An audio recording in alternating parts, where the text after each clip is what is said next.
C'est bien beau d'écrire sur le papier ce qu'il faut faire en cas de crise, mais il est plus important de savoir si ce que l'on a écrit fonctionne réellement.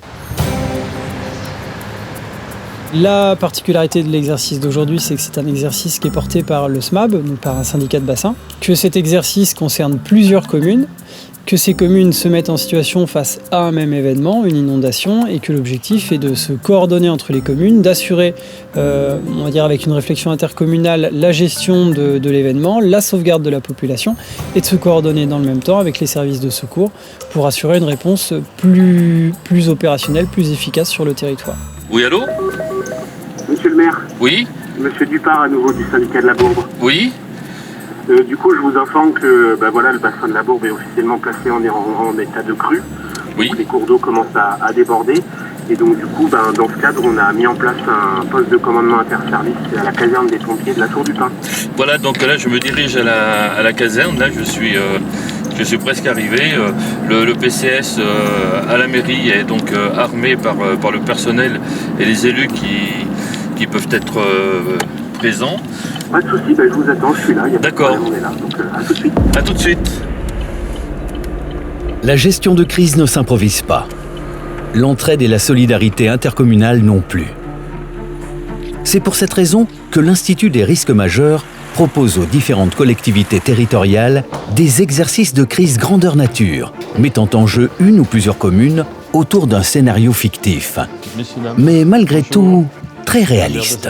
Nous, on va les détourner ici parce qu'ici, c'est bloqué. L'occasion de mettre en pratique les outils de son plan communal de sauvegarde, de se familiariser avec les procédures, d'apprendre à se coordonner avec les services de secours et à partager des informations et des messages clairs vis-à-vis de tous les acteurs de la crise. Pour activer les différentes cellules et puis voir... Les différentes mises en situation, depuis les appels téléphoniques de sinistrés en mairie, jusqu'au point de situation avec le SDIS et la gendarmerie, permettent aux élus et aux personnels communaux de se confronter aux problèmes pratiques qu'ils pourront rencontrer lors d'une vraie crise. Chez Madame Martin-Tifteron, c'est le numéro 110, c'est ça. Par quels moyens évacuer tel quartier?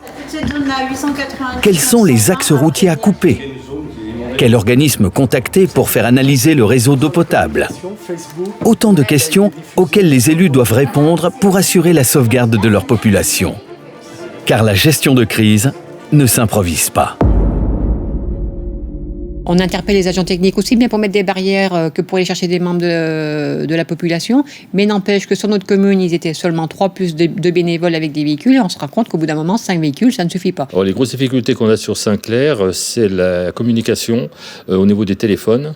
Ça passe pas du tout à la mairie. Donc j'ai eu du mal à vraiment comprendre ce que disait mon adjointe qui était au PCC. On s'aperçoit quand même que c'est pas facile à mettre en œuvre, quoi qu'il en soit. Donc le compte-rendu qu'on a eu tout à l'heure des pompiers et des gendarmes nous a permis de faire ressortir quand même qu'on n'est pas tout seul quand on fait ce genre d'exercice et qu'il faut prendre appui sur ces personnes ressources. On veut toujours être le meilleur, mais on se rend compte qu'il y a la gestion de crise et la gestion du stress est compliquée.